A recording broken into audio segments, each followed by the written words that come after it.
उस पर जांच उसके बाद भी हमारी सरकार कर रही है और अगर दोषी होंगे तो निश्चित रूप से उन पर कार्रवाई होगी और आगे से इस पर और भी उपाय किए जा रहे हैं कि पेपर लीक न हो और छात्रों का सुविधा न हो। रिजल्ट दिखाइए और निश्चित रूप से सब लोग रिजल्ट देंगे, हम लोग को आशा है और कहीं न कहीं से सबको फायदा होगा। किसान हो, युवा हो, महिला हो, चाहे व्यवसायी वर्ग हो, सबको हर स्तर पर उनको फायदा होगा और तभी विकसित भारत बनेगा। और प्रधानमंत्री जी निश्चित रूप से लगातार इसकी मॉनिटरिंग करते हैं, सबसे बड़ी बात है।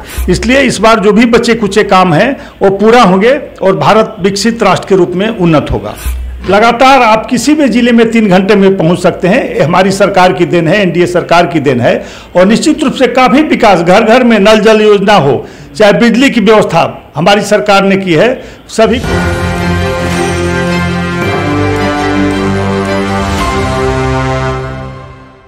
नमस्कार, मैं नंदन, आप देख रहे हैं एक न्यूज़ 24। देखिए, इस वक्त हमारे साथ बातचीत करने के लिए जुड़े हुए हैं भाजपा के प्रदेश प्रवक्ता डॉक्टर विनोद शर्मा जी।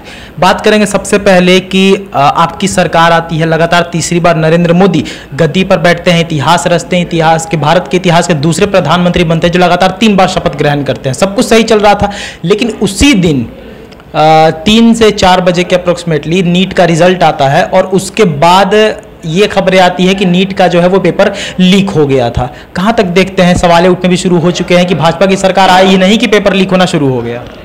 देखिए, हमारी सरकार हमेशा से इस पर काफ़ी गंभीर रही है कि कोई भी पेपर लीक ना हो। उसके बाद भी निश्चित रूप से कभी कभी इस तरह के वाक़ये हुए हैं और पेपर लीक नहीं हुए हैं। उसमें ग्रेस का मामला आया है कि नीट में ग्रेस दिया गया वैसे लोगों को जो टॉपर हो गए, तो निश्चित रूप से वो जो एजेंसी है उसने कहा कि इसमें कहीं कोई घपला नहीं है, कहीं नहीं, सारी चीज़ पारदर्शिता से किया गया है और इसमें संजोग है कि वो लोग टॉप हो गए उनको ग्रेस मिलने के साथ ही।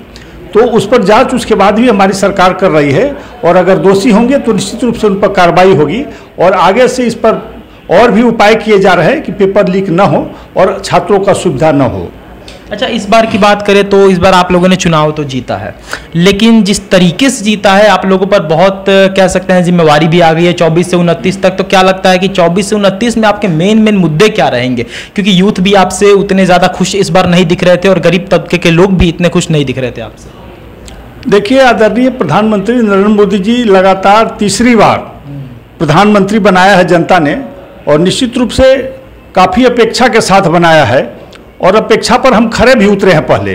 और इस बार निश्चित रूप से विकसित भारत लक्ष्य है आदरणीय प्रधानमंत्री जी का और उसमें सभी लोगों का, सभी वर्गों का, युवा हो, महिला हो, किसान हो, व्यवसायी हो, सबको आगे बढ़ाना है, सबको मजबूत करना है। उसके लिए काम होगा और निश्चित रूप से कौशल विकास के माध्यम से, या आप देखेंगे कि प्रोसेसिंग यूनिट है जो मंत्रालय है उसके माध्यम से, कपड़ा मंत्रालय के माध्यम से और डेयरी विकास के माध्यम से, पंचायती राज के माध्यम से युवाओं को अधिक से अधिक रोजगार देने का पूरा व्यवस्था सरकार करेगी, उसमें जोड़ने का काम करेगी जिसमें करोड़ों लोगों को रोजगार मिलेगा और अपना सेल्फ यूनिट लगाने के लिए भी मुद्रा लोन के माध्यम से और कई एक तरह के स्कीम है भारत सरकार के, जिससे एक व्यक्ति कम से कम 10 लोगों को रोजगार दे सके, उसकी व्यवस्था करेगी सरकार। और निश्चित रूप से देखें कि युवाओं में फिर से खुशी आएगी, सब लोग कहीं ना कहीं से अपना काम करेंगे और भारत मजबूत होगा। हमारे प्रधानमंत्री जी ने स्पष्ट रूप से सभी मंत्रालय को, मंत्रियों को निर्देश दिए हैं कि आप अपना काम में जल्द से जल्द माने रिजल्ट दिखाइए और निश्चित रूप से सब लोग रिजल्ट देंगे, हम लोग को आशा है और कहीं ना कहीं से सबको फायदा होगा। किसान हो, युवा हो, महिला हो, चाहे व्यवसायी वर्ग हो, सबको हर स्तर पर उनको फायदा होगा और तभी विकसित भारत बनेगा।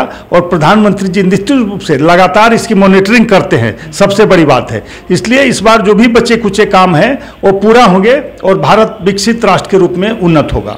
जब बिहार से 8 मंत्री उठाए गए, आप लोगों ने 8 मंत्रालय बिहार को दिए, क्या कहिएगा, क्या विधानसभा को ध्यान में रखकर आप लोगों ने 8 मंत्रालय दिए? क्योंकि आप लोगों को हो सकता है कि डर होगा कि क्या विधानसभा में हो सकता है कि हमारे हाथ से बिहार चला ना जाए, तो क्या कहीं वो डर था? देखिए, बिहार पर आदरणीय प्रधानमंत्री की पहले से भी नजर रहती है, कृपा रहती है और दिल में काफी बिहार के लिए उनको सम्मान है। आपने देखा कि पहले भी 1.25 लाख करोड़ का बिहार को पैकेज दिया। जितने सड़क बने बिहार में वो ऐतिहासिक हैं। गडकरी जी के माध्यम से लगातार आप किसी भी जिले में 3 घंटे में पहुंच सकते हैं। हमारी सरकार की देन है, एनडीए सरकार की देन है और निश्चित रूप से काफ़ी विकास, घर घर में नल जल योजना हो, चाहे बिजली की व्यवस्था हमारी सरकार ने की है, सभी को रोजगार के भी अवसर प्रदान किए हैं और निश्चित रूप से बिहार पर फोकस हमेशा रहा है, इस बार और फोकस है। इसलिए वैसे विभाग दिए गए हैं क्योंकि बिहार अपने पैरों पर खड़ा हो।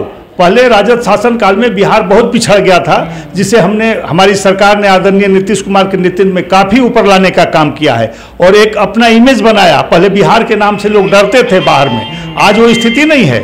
बिहार में बाहर के लोग भी आ रहे हैं पढ़ने के लिए, रोजगार करने के लिए। तो हमारा प्रयास है कि हम निश्चित रूप से बिहार को आगे ले जाएं, विकसित राज्यों की श्रेणी में लाएं और हमारी सरकार उस पर पूरी तरह से काम करेगी। प्रधानमंत्री जी का हर संभव मदद होगा और निश्चित रूप से हमारे जो भी मंत्री बने हैं वो ईमानदारी से काम करेंगे और बिहार एक विकसित राज्य होगा। चलिए, आखिरी सवाल विनोद जी आपसे लेंगे कि जिस तरीके से विपक्ष सवाल उठा रहे हैं कि जो 8 मंत्रालय दिए गए हैं वो मंत्रालय नहीं, उसको आप ये कहिए कि झुनझुना दे दिया गया है सबके हाथ में, किसी को राज्य कोयला, किसी को कपड़ा, मतलब झुनझुना कहकर वो संबोधित कर रहे हैं मंत्रालयों को कि मेन मंत्रालय तो अपने पास रख लिए और बस दिखाने के लिए हम मंत्रालय दे दिए कि भाई तुम मेरे ही साथ रहो। देखिए, आदरणीय तेजस्वी जी अभी झुनझुना से बाहर नहीं निकले, हमें लगता है कि अभी भी उन्हें झुनझुना से खेलने की आदत है, इसलिए झुनझुना याद आ जाता है। वो भूल रहे हैं कि बिहार के उप मुख्यमंत्री रहे हैं और विभागों का क्या महत्व होता है जानते हैं। ये 5 उंगलियां हैं, आप बता सकते हैं कि किसका महत्व कम है? 5 का महत्व बराबर है। विभाग कोई खराब नहीं होते हैं, काम करने वाला व्यक्ति कैसा वो निर्भर करता है और निश्चित रूप से सारे चीज़ों की मॉनिटरिंग हमारे प्रधानमंत्री करते हैं। वैसे विभाग मिले हैं जो किसी राज्य को सबल बना सकते हैं, अपने पैरों पर खड़ा कर सकते हैं और राय विचार के बाद आदरणीय नीतीश कुमार जी, चिराग पासवान जी, मांझी जी से राय विचार के बाद वैसे विभाग दिए गए हैं और निश्चित रूप से देखेंगे कि बिहार काफ़ी मजबूत होगा। इन विभागों के माध्यम से पूरे देश में काम होगा और बिहार का नाम होगा। देख सकते हैं विनोद शर्मा हमारे साथ जुड़े हुए थे, जो कि प्रदेश प्रवक्ता है भाजपा के। खास हमने इनसे बातचीत की, सवाल हमारे पेपर लीक को लेकर थे, उसके बाद हमने सवाल किया कि जो मंत्रालय 8 मंत्रालय दिए गए हैं बिहार को, आखिर उसका तात्पर्य क्या है। जिस तरीके से तेजस्वी यादव ने कहा था कि हाथ में झुनझुना थमा दिया है नरेंद्र मोदी ने, तो उस पर से उस सवाल पर से पर्दा हटाते हुए जो भी कुछ विनोद जी ने कहा वीडियो में देख सकते हैं। तो ये थी आज की रिपोर्ट। बाकी ऐसे और तमाम खबरों के लिए हमारे साथ बने रहे, देखते हैं न्यूज़ 24। मैं नंदन अपने के साथ, धन्यवाद।